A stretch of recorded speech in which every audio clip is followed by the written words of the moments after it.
Whether you're thinking about just taking a trip to Portugal or moving your whole life over to this part of the world, there are some things that you definitely want to not do while you're here. I'm Rafael Di Furia. This is another episode of Not Your Average Globetrotter, and roll that intro. In this episode, we're going to be going over some things that I would say definitely don't do or expectations not to have while you're in the country. The first one is expecting to be able to go to a restaurant on a Monday.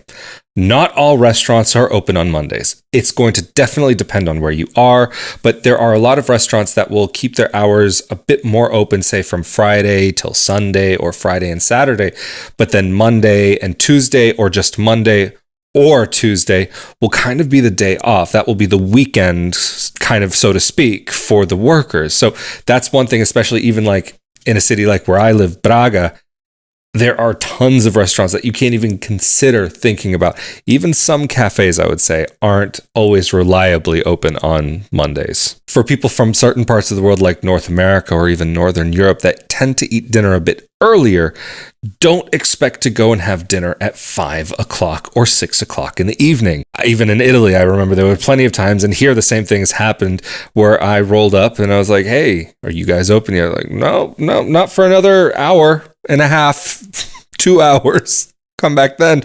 Or if you want to sit and have a drink for 2 hours, you're more than welcome, but we can't serve you until then. But while we're on the topic of food, you definitely can't leave the country without trying a Pastel de Nata, or if you're in Lisbon specifically, Pastel de Belem. While I'm not going to say they are my favorite, it is one of those things that is so classically Portuguese. It has become so inherent to the identity of this country on an international level that you really have to try the real deal, especially if you've tried a quote-unquote Portuguese custard tart or a Portuguese tart in some other part of the world. They just simply don't compare, especially when they're nice, fresh, and hot. Whew. And if you are in the north of Portugal, of course, something that I do always recommend trying, even though it is probably going to be a bit too much for most people, try a francesinha, but try it at a place that is a good place.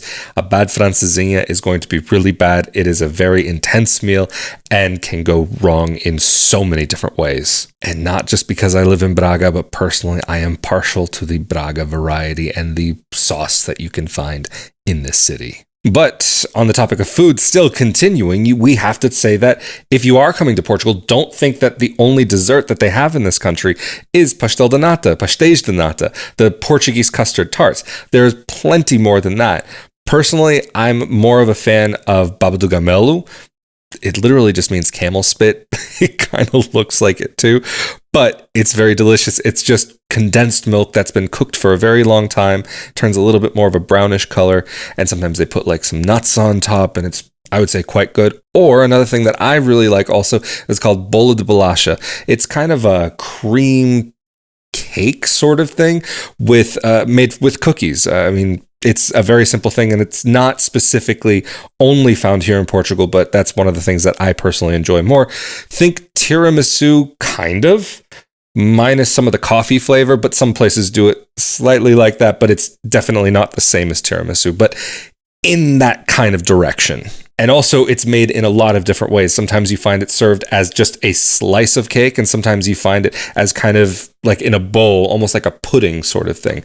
Depends on where you get it. But also, thinking about Pastéis de Belem, one of the biggest mistakes that a person can make when visiting Portugal is thinking that Lisbon is the only place to visit. I would say Lisbon doesn't represent Portugal in the same way that, like, maybe New York doesn't represent the whole of the US. Although I would say Lisbon is much more definitely classically Portuguese with the architecture and some of the way that it kind of represents the culture of the country and connects with the culture around the country a lot more. But to me, especially having grown up on the West Coast, the cultural influence of New York isn't the same necessarily as whatever. Not important to get into this. And personally, I actually prefer Porto. I like the city a bit more. It's a bit more relaxed, a bit more calm, a lot less touristy, but it's still very touristy, especially in the summertime. Like, you can get caught. And the one thing that I would say, especially about Lisbon, is that when you are walking in the center of the city, sometimes you can feel almost quite appropriately like a sardine in the city, just because of how prevalent sardines in this country are.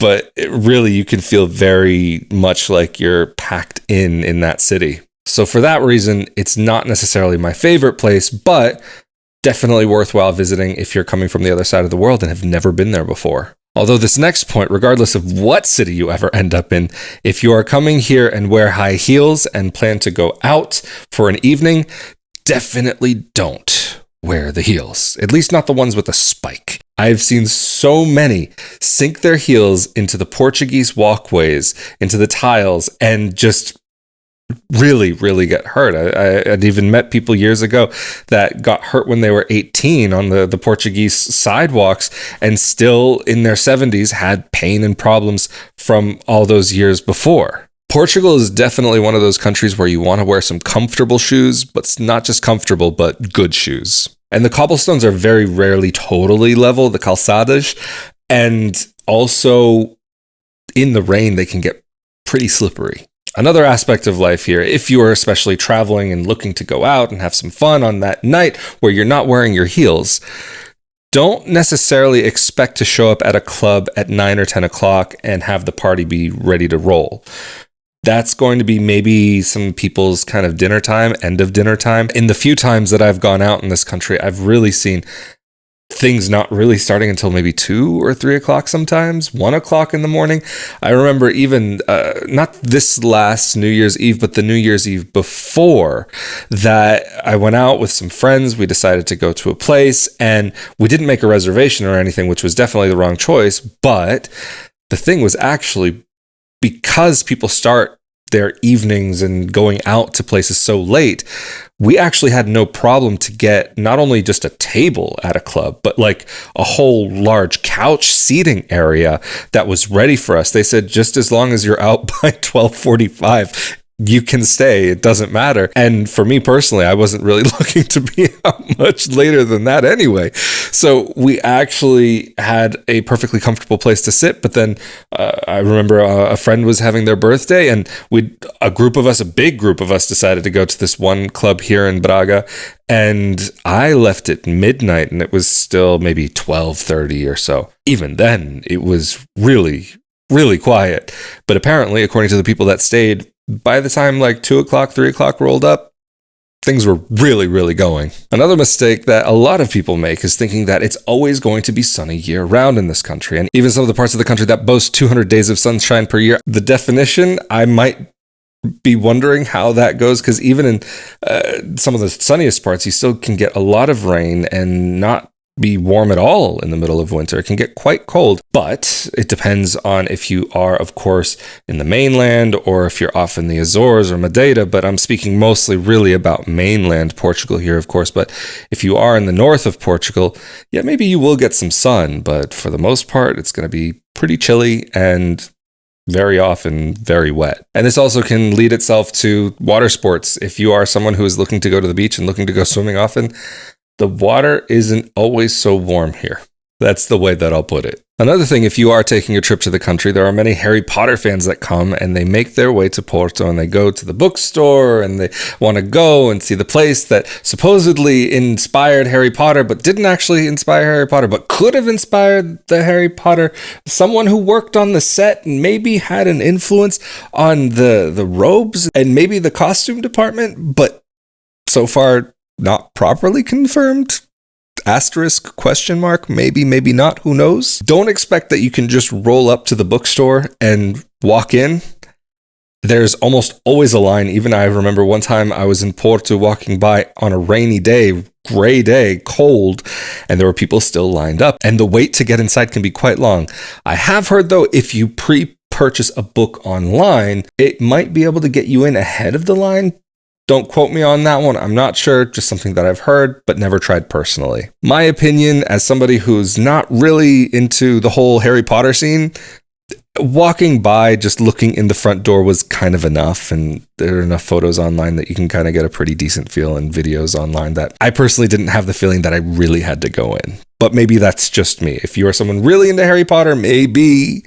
But I'm not going to say whether you should or shouldn't. Another thing, though, that you really shouldn't do while you're in Portugal is try to tip like you would in your home country, especially if you're from the US, where tipping can really be out of hand. I have had people here in Portugal, even when just thinking about leaving a few coins, granted a few coins in Portugal can add up very quickly because of how the money is here, €1 and €2 coins, they add up very, very fast. But even dropping just less than that, I had a Portuguese friend one time grab my hand as I was about to leave some coins and said, "No, please do not do this. Please do not come here and change our tipping culture." And this is a friend who's a bit older and has been seeing a change in the tipping culture. And this was an older Portuguese friend, and they have been shocked to see how much the tipping culture has been changing and the expectations of certain workers, and how it just doesn't fit within the cultural norms. But also, of course, salaries are low here, and that ends up being on both sides for the workers in the restaurant and the workers that are going to the restaurant. So I'm not going to tell you what the right thing is to do. However, I've not only been told this personally from Portuguese friends, but I've heard this quite often, that there are many Portuguese who are really not happy with the tipping culture that's being imported here. And another big thing that kind of goes in line with this last point is that if you are moving to Portugal, don't try to change it to be the same experience that you had in your country. Oh, back home, we had this and we did that. And you know what? We had the best system for this and the best way to do that. If your country of origin, where you're from, is so much better and does things in such a better way, then maybe making this new place isn't the right choice for you. Even if you're just on a vacation here, it's really important to be respectful of the local culture and how things are done here, and not try to push your way against the grain of the society. Another thing, though, I would say is if you're coming to Portugal, don't think that you're always going to need a car, especially if you're in the cities. If you're going to the countryside, yeah, you'll need a car. But even some more rural destinations will have train stops. Getting the tickets for the train, that's a whole different story, but theoretically doable. But really, a car, I would say, generally speaking, isn't fully necessary in this country. And even to get to some more remote locations, there are going to be buses that are available to you. And not just for getting around the country, but also to travel internationally. You'll have not just trains, but buses that will take you all across Europe. The train system will actually be a little bit more limiting in that way. But the bus system, I mean, you can go, I think, from Lisbon to Paris and even into Germany, but you can really get all over the place. But I wouldn't necessarily advise that. You can find some really, really, really cheap tickets, like crazy cheap. But I would say with traveling within the European Union, thinking about a budget airline might be more worth it. And even traveling within Europe, something that a lot of people really don't get is how easy it is to travel. It's not like when you're within the European Union, having to go through passport control and all that stuff is not really a thing. Like traveling, say, for example, from Portugal to France, it's going to feel a lot like taking a flight from, say, California to Nevada. That you're not going to have to go through passport control, but you're just going to have your ticket checked and have to walk through security. You're not going to have to think about all the passport officials and all the extra time that can add to your travel time. So it's actually very convenient to travel within the European Union. But I think this is where I'm going to round out this video, because this is actually technically a part 2 to a video that I did, I don't know, maybe a couple of years ago by now. And of course, if there's enough interest, I'll be more than happy to do a part 3. So if you're interested in more things to avoid doing here in Portugal, let me know down in the comment section below. But of course, I'm Rafael Di Furia. A huge thank you to those of you who helped to make this project possible. And not only that, but who like and share and subscribe. All of those really do help just as much as the one-time donations through rafaeldifuria.com/support and through the thanks button here on YouTube, and also the monthly support, the rafaeldifuria.com/Patreon or patreon.com/rafaeldifuria. Anyway, stay safe and healthy out there, and I'll see y'all next time for another episode of Not Your Average Globetrotter. Later.